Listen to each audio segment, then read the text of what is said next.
time only, and the two-dimensional Taylor series as a function of y and t. And what it's doing is it's sorting them out as a polynomial in delta, and it's pulling out the various coefficients. So it's pulling out delta, delta squared, delta cubed, and delta to the fourth. It's really not something you want to do by hand, but we can kind of go through it on the board here in a second, kind of show how that works. And then what it's doing is it's kind of factoring these out as polynomials. So it factors out the fy terms. So all the fy terms would be an equation. All the ft terms would be an equation. We have fy double y terms, mixed derivatives, ft, fy, ftt. Coming on down here. And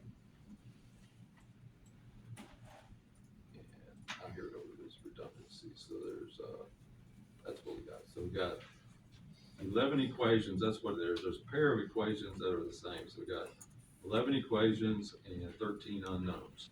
So the idea in the RK4 method, one of the things I'd like for y'all to appreciate is that it's not unique. There's a standard one that we always use. It's kind of nicely balanced. But we get to pick a couple of these constants, and it's up to us. So let's look at the other form. Let's look at this. This is what I call the standard. So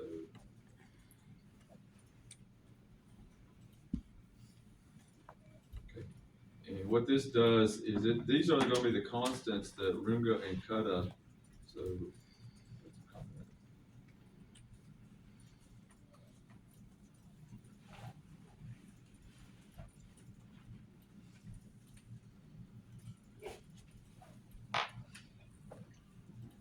they possibly by Runge and Kutta themselves.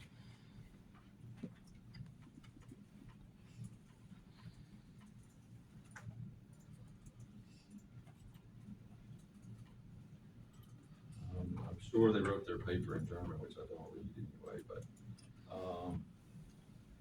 these are the standard equations. So what I'm going to do is run this at maximum.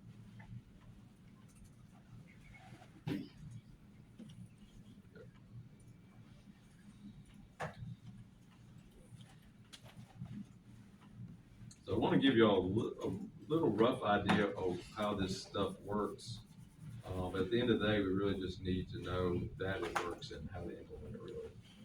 But actually, as good engineers, I think we kind of, I mean, you can't like drive in any racing series without knowing a little bit about how your vehicle works, because you can't communicate back to your crew chief or whatever what is going on.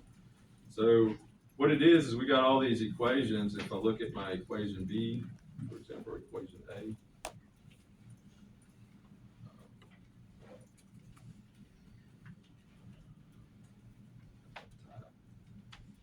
they're all set to be zero by selection of those constants. Okay. All right, so let me look at this. I saw that there's a RK2 max. Let's look at this, because this should give us, Horning's method should be an option of the RK2. I forgot how damn this shell's been. I haven't taught this class in like a few years here. Let's take a look at this. So actually we can probably go over this here. All right, so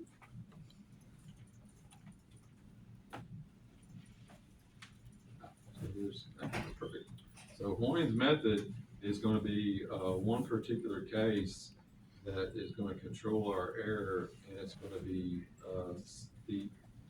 so a couple points here, or one main point is that when we say that this is an RK4 method, the error itself is at any step is proportional times to delta t to the fifth.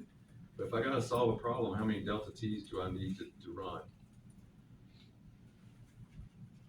Basically n times delta t, right? So each of them is going to be a delta t to the fifth error, but when I take delta t of those, then I get a delta t to the fourth error.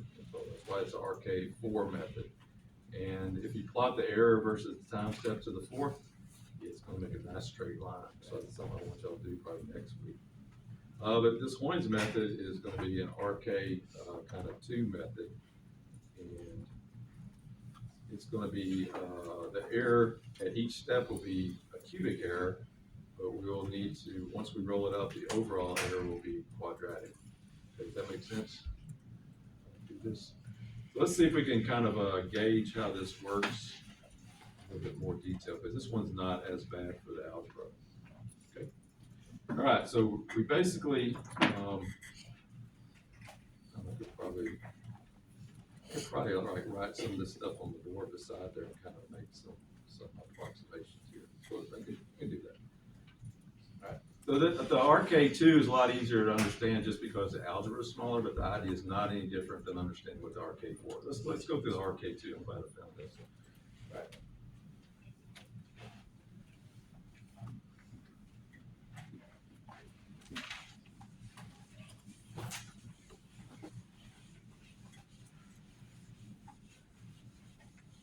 All right, so kind of do both of these here. All right, so our template here.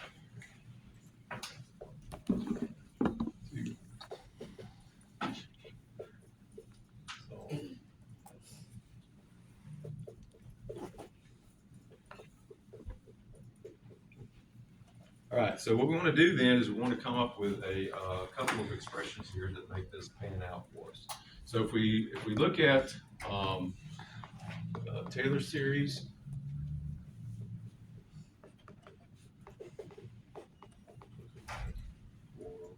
y, we basically got say y, say t plus delta t.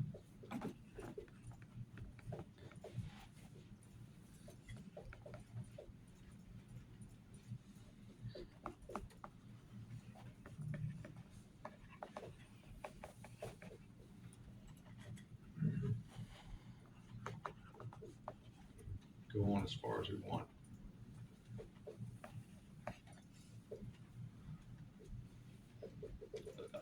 Okay, so that's sort of kind of form one. Let's see which one we call this here. Um,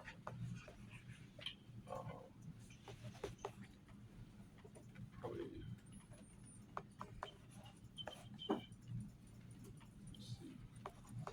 Probably calling that variable the second one. Let me scroll down a second.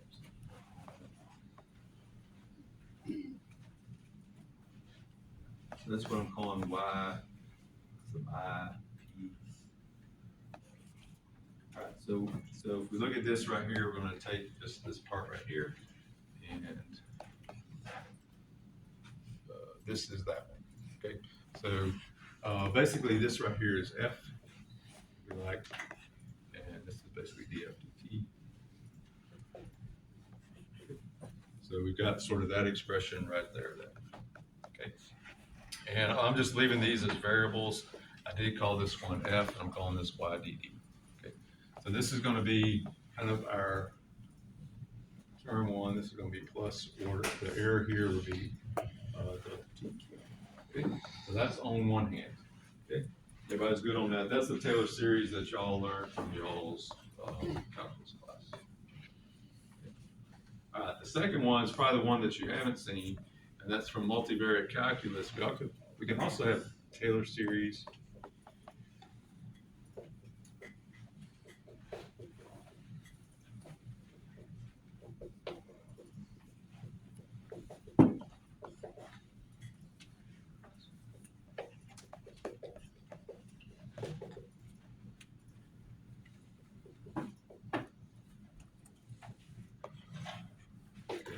So we might say a function, could say of like x plus delta x and y plus delta y is equal to, see how we do this. I think we can make a sum. Interesting. So we can say